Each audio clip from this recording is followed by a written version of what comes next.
titular de la Unidad de Inteligencia Financiera y hablas de los movimientos financieros de García Luna. Yo en algún momento, platicando contigo, entendí que había una investigación contra Enrique Peña Nieto.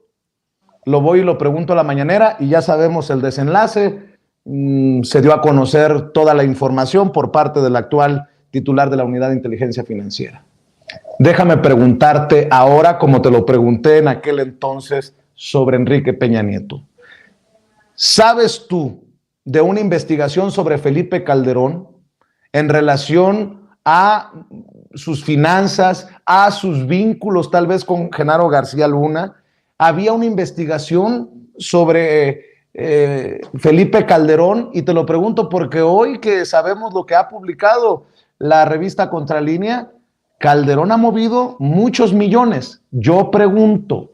cuando Santiago Nieto era titular de la Unidad de Inteligencia Financiera, ¿se había armado o se estaba armando alguna investigación sobre Felipe Calderón? Bueno, yo digo dos cosas. Primero, en el caso particular de Genaro García Luna no encontramos un vínculo directo, pero evidentemente en un sistema presidencial como el mexicano, previsto así por nuestra Constitución, me parece absolutamente ridículo que el presidente no supiera, por la inteligencia militar, naval, por el entonces ICEN, que lo que estaba haciendo su secretario de Seguridad. En segundo lugar, el Instituto Nacional Electoral en algún momento nos requirió, cuando se estaba constituyendo el Partido de México Libre, información sobre ese instituto, esa organización política. Y encontramos pues, pagos que no estaban registrados, quién los hacía. Encontramos información respecto a personas morales que no podían financiar un partido político que lo habían financiado, organizaciones civiles de derecha, y también encontramos, por supuesto, transferencias que recibían tanto Felipe Calderón como una fundación que tenía él con su esposa y otras, que por cierto llamó cínica en algún momento a mi esposa recientemente, y creo que la cínica pues, es ella, honestamente, porque creo que este tipo de cosas,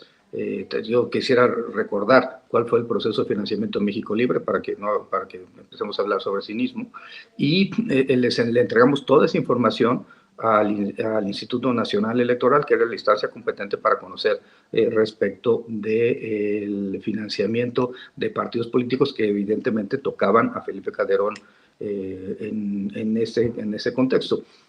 Toda la información la tuvo el Instituto Nacional Electoral y al final, como sabemos, el Instituto Nacional Electoral le negó el registro a México Libre, fue impugnado ante el Tribunal Electoral y el Tribunal Electoral terminó evidentemente resolviendo, confirmando la decisión del Instituto Nacional Electoral de que ese partido político por el financiamiento ilícito no podía constituirse como tal.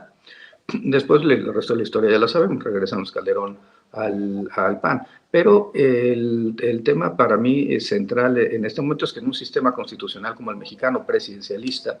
pues es muy poco probable que no supiera Felipe Calderón que estaba siendo su secretario de Seguridad Pública, como es muy poco probable, por poner un ejemplo, que Gustavo Díaz Ordaz no supiera lo que Luis Echeverría instrumentó en contra del movimiento estudiantil del 68. Entonces, creo que el tema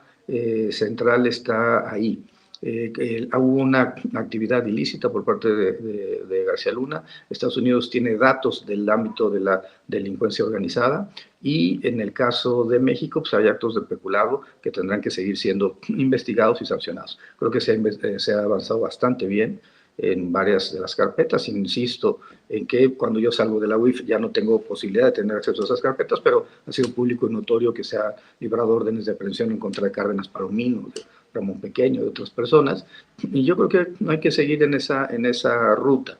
en la ruta de la extinción de dominio y de pues, generar una política pues, de cero tolerancia, sobre todo la impunidad. Creo que el gran problema de este país fue la impunidad, de que las personas hacían cosas, los servidores públicos hacían cosas. Pienso en el estado de Hidalgo, lo que hemos visto estos meses en Hidalgo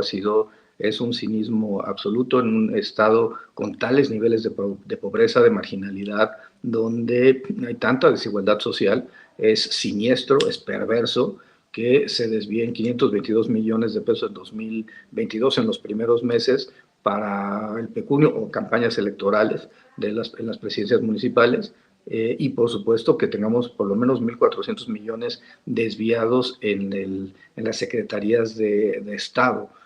para favorecer